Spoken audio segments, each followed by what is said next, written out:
At Bensley Elementary School, a group of fourth graders are on a mission to investigate and document their neighborhood's rich history. Teachers Maria McLaughlin and Dawn Henderson are leading the 17 children who volunteered to work after school for the Living History Project. The project involves taping interviews with Bensley residents, which will be edited into a Bensley history on tape.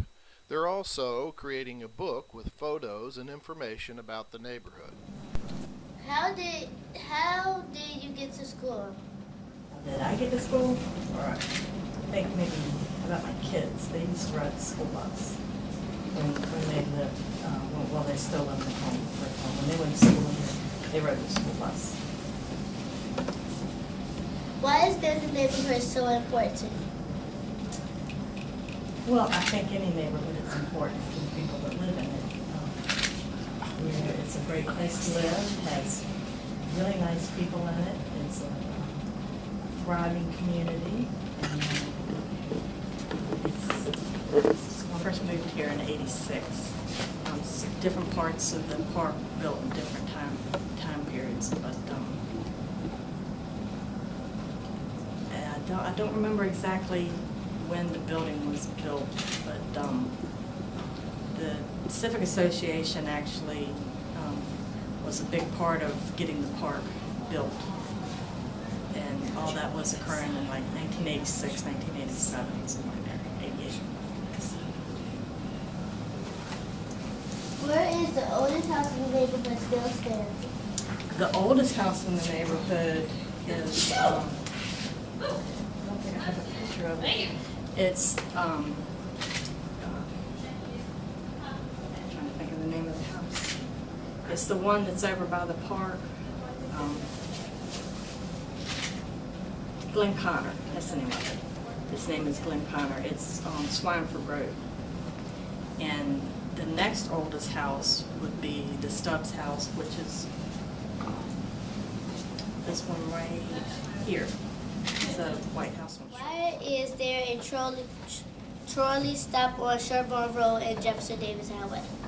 Well, back in the days when you didn't have cars, you had a trolley instead of a bus that comes to pick people up. Now you have a trolley, and that was the trolley stop along the highway, stop number 20. Yeah, it's the main CSX line. And there's all these other. Did your house have electricity? Yes. And air conditioning. Well, when my house was built right around the turn of the century, and it actually did have electricity, which was kind of rare for houses back then. It had one line that ran everything on the first floor and one line that ran everything on the second floor.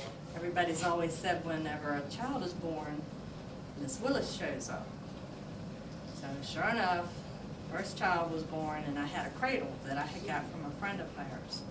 And put the cradle in the living room, put Michael in it, and you never had to rock the cradle. I never once rocked my cradle, but it would just sit there and swing.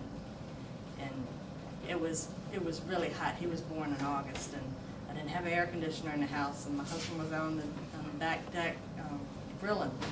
So I looked at it, and the poor little thing was sweating because it was so hot. And I had them all covered up, and I pulled the covers back, and new moms, they can't just, uncover a kid. They got to leave them covered up a little bit. So I left him covered up to his feet. And I walked outside to see how the grilling was doing for supper, and I walked back inside, and he was covered up and tucked in. And I'm screaming at the foot of the bassinet, or the cradle, going, Bill, Bill. And he's like, what's wrong with you? I was like, I didn't leave him like this. And he's like, sure you did. I'm like, I know how I just left my child. She had covered him up, tucked him in, I guess, to tell me that the child needs to be covered up, not just left uncovered. If I were you, I would have to like when I started spelling a little bit about the book. What's going to be in it? There's going to be pictures of us interviewing people, and it's going to be like a little short story and pictures like this.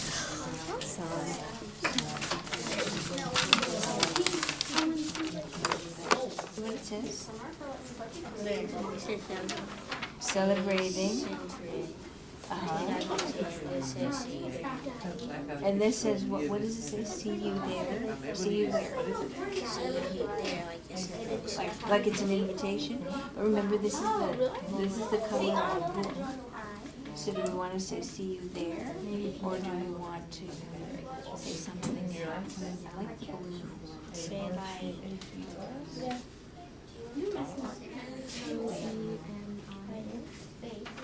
That's fine. You can use as much paper as you want.